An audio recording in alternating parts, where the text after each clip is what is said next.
Et maintenant, mais je voulais vous montrer cette partie-là. Attendez. C'est pas très loin de ce que fait Poutine. Voilà, je voulais vous montrer cette partie-là parce que, alors que ici, on dit soi-disant, il nous faut une personne qui fasse un anti-Trump, regardez le comique de cela. Écoutez ce qui se passe ici. Alors, moi, je suis d'accord. Et en tout cas, il y a une chose qu'il faut savoir, c'est que Géraldine, elle a des visions et elles sont claires. Déjà, quand ça commence à parler de vision, ça va mal. Mais regardez peut-être ce qui se trame en France. Regardez peut-être ce qui se trame en France. Au début, on prend ça toujours comme une blague. Souvenez-vous de Donald Trump, avant qu'il ne devienne un homme politique. Et c'est pour cela que les élites ne l'ont pas pris au sérieux. Mais regardez peut-être ce qui se trame en France.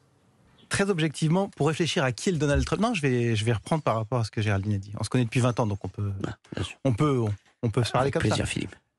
Gauthier a dit il n'y a pas vraiment de Donald Trump. Aujourd'hui, la vraie question, c'est de faire un portrait robot. C'est qui? C'est quel? Ils ont dit il n'y a pas vraiment de Donald Trump. Mais écoutez le portrait robot et écoutez qui ils vont choisir comme Donald Trump. Quelqu'un qui a des moyens financiers. On n'a pas besoin d'être milliardaire, on peut être millionnaire, on peut tout simplement ne pas avoir besoin, je dirais, de travailler ou d'être dépendant de qui que ce soit. Donc ça, c'est un premier élément. Quelqu'un qui est médiatique, quelqu'un qui a des idées et quelqu'un qui a envie de faire bouger les choses. Ben, je vais peut-être vous choquer, mais c'est vous, Cyril. Ah. Vous prenez ça comme une blague. Mais c'est probablement peut-être ce qui risque d'arriver en France. Vous prenez ça comme une blague. Mais c'est probablement ce qui risque d'arriver en France. Parce qu'ils ont vu ce que Trump a été capable de faire. Parce qu'ils ne peuvent pas attraquer Trump. Ils ont vu qu'ils ont essayé de le faire tomber par tous les moyens possibles. Et il a toujours eu le soutien populaire. C'est exactement comme Balkany à Levallois. Balkany, tout Levallois, c'est qu'il est corrompu, il est machin, il est nini. Mais il avait tellement bien mis les gens qui habitent Levallois. Les gens qui habitent Levallois se sentaient tellement en sécurité, se sentaient tellement bien qu'ils s'en foutaient de ce que la loi, la police, qui tu veux, tu raconte ta vie. Nous, notre ville, elle est bien. Et c'est exactement ce qu'ils veulent faire ici. Ils comprennent bien que politiquement, la France ne produit plus rien. Il n'y a aucun homme politique qui est suffisamment intègre, intelligent, et qui a peut-être le sens de la France comme l'avait Jacques Chirac. On n'en a plus. Le dernier que la France a, c'est Dominique de Villepin qui incarne une certaine France. Mais Dominique de Villepin n'est pas non plus un homme populaire dans le sens de Chirac. Il n'y en a plus. Et donc, ils comprennent que si jamais ils veulent prendre le pouvoir, ils veulent aller au-delà du rassemblement de qu'est la bourgeoisie et d'intégrer d'autres personnes, il leur faut une personne qui n'est plus un politicien, mais qui incarne des idées. Et ce monsieur-là, Cyril Hanouna, a déjà clivé la société française avec ce qu'il a fait avec son émission télé. Il y a une partie qui sont pour lui et il y a une autre partie qui ne sont pas pour lui. Et il est déjà en collaboration avec, ceux qui contrôlent les médias, les milliardaires. Il est déjà associé aux plus puissants de France. Alors, quoi de plus démago que de prendre ce mec qui, soi-disant, serait populaire, qui a déjà les doigts branchés avec les plus puissants de France, pour en faire un homme politique qui serait beaucoup moins contestable que Macron ou les autres. Parce que Mélenchon, ils ont tellement diabolisé que Mélenchon ne pourra pas faire union des Français autour de lui. Et donc, ils se sont assurés déjà de casser la France en deux entre les Français d'extrême gauche et les Français d'extrême droite, pour s'assurer que personne n'arrivera à rassembler les deux. Comme vous avez vu Donald Trump faire aux États-Unis. Donald Trump, il a rassemblé toutes les couches basses de la société, les Noirs, les Latinos, les machins, et il les a remerciés à son allocution. Et ici, ils veulent faire la même chose, parce qu'ils savent que cette prouesse-là n'est possible que par une personne qui ne sort pas de la politique. Comme ils avaient réussi la première fois avec Macron. Macron, il a rassemblé la bourgeoisie de gauche et la bourgeoisie de droite, parce qu'il était apolitique presque au moment où il s'est déclaré.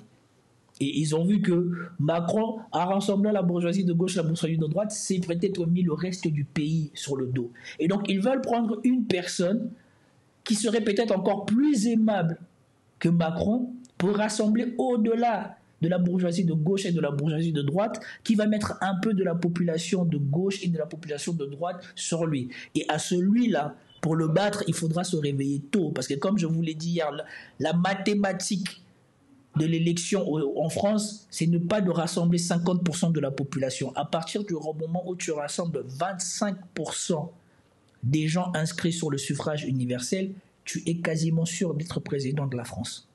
Parce que les autres sont tellement émiettés qu'ils n'arriveront à peine à 20%. Et la plupart du temps, ça se joue à cela.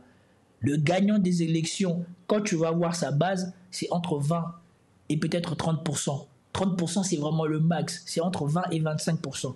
À partir du moment où tu as entre 20 et 25% des gens inscrits sur les listes électoraux, tu es sûr de gagner la France. Parce que le reste, ils auront du mal à dépasser les 20%. Et souvenez-vous, Mélenchon, il a été battu de très peu par Marine Le Pen. Ils étaient comme ça dans un mouchoir de poche parce qu'ils avaient émietté la gauche. Si toute la gauche serait rassemblée autour de Mélenchon, on aurait eu un face-à-face Mélenchon-Macron. Et ça, ils le savent. Et voilà pourquoi ils ont massivement changé le curseur en soutenant l'extrême droite. Mais aujourd'hui, l'état de la France est tel que même moi, je ne saurais voir dans l'avenir comment ça va se passer.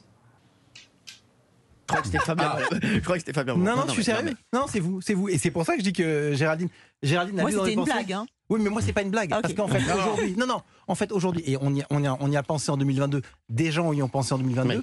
Aujourd'hui, la vraie question de se poser, si ce n'est pas vous, Cyril, c'est quelqu'un qui vous ressemble d'une façon ou d'une autre, c'est-à-dire vraiment quelqu'un qui est indépendant, qui est médiatique et qui est aimé. Et alors, c'est vraiment ça l'objectif. Voilà. Je voulais juste vous montrer ce qui se prépare. Ce qui se prépare en France. Comme on dit, eux là, ils ne dorment pas. Pour le pouvoir, ils ne dorment pas. Et avec ce que Trump a insufflé au monde, croyez-moi qu'ils savent que les élites, à la manière dont eux ils sont très gravement discrédités. Et qu'ils auront de plus en plus de mal à faire émerger une personne qui peut rassembler le pays. Et c'est pour cela qu'ils sont en train de préparer le terrain. Ils commencent à s'intéresser à des profils de gens indépendants qui incarnent quelque chose dans la société. Et qu'on le veuille ou pas, en France, Cyril Hanouna incarne quelque chose de la société. Et surtout depuis qu'il s'est droitisé et qu'il a pris parti pour les sionistes, et en plus de ça qu'il est milliardaire, il a acquis une bonne base pour être redoutable si il prenait ça au sérieux. Et croyez-moi que s'il fait ça, il ne le fera pas lui-même.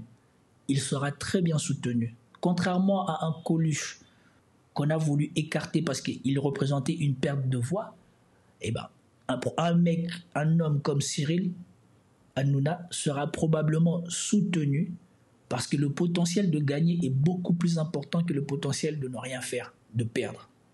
Parce que dites-moi aujourd'hui, quel homme politique pourrait avoir le crédit d'Hanouna dans la sympathie? Quel homme politique?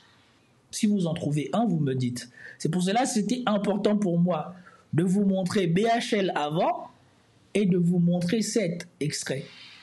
Parce que je suis sûr qu'eux, ils y pensent. Après avoir vu ce qui s'est passé aux États-Unis, après avoir réalisé à quel point leurs prédictions, leur incapacité à comprendre la société dans laquelle ils vivent, parce que ça faisait un moment qu'ils s'étaient détachés de ce monde-là, eh bien, il leur faut quelqu'un en qui les gens du peuple n'ont pas d'animosité, ou alors qui a la sympathie d'une partie du peuple, même si elle est détestée par un autre. Et comme je vous ai dit hier, moi je viens d'un quartier populaire, j'ai grandi dans un quartier populaire, ma famille vit encore dans des quartiers populaires. J'y vais de temps en temps, je connais leurs problèmes, je connais comment ils se débrouillent avec le RSA, des complications, des aides, des pas d'aides. Moi-même j'ai été au RSA, moi-même j'ai bénéficié du RSA. Mais je peux vous garantir qu'aujourd'hui que j'ai les moyens de bien vivre et que je viens de passer un mois entier à Neuilly-sur-Seine, que j'ai vécu comme eux, que je n'ai pris le métro qu'en extrême nécessité, que j'ai passé mon temps à prendre des Uber, à vivre comme eux, je peux vous garantir que eux, ils sont incapables de comprendre ce dont le français moyen a besoin parce qu'ils ne vivent pas la même réalité que vous. Et donc voilà pourquoi ils ne peuvent plus vous apporter les réponses adéquates à votre vie. Et voilà pourquoi aujourd'hui, eux-mêmes comprennent qu'ils ne sont plus en phase avec la population et donc il leur faut inventer quelqu'un qui a déjà un capital sympathie auprès de la population. Et donc prenez ça pour une blague, mais on risque en France de se retrouver avec, si ce n'est pas Cyril Hanouna, quelqu'un qui a le profil de Cyril Hanouna qui va rentrer en politique.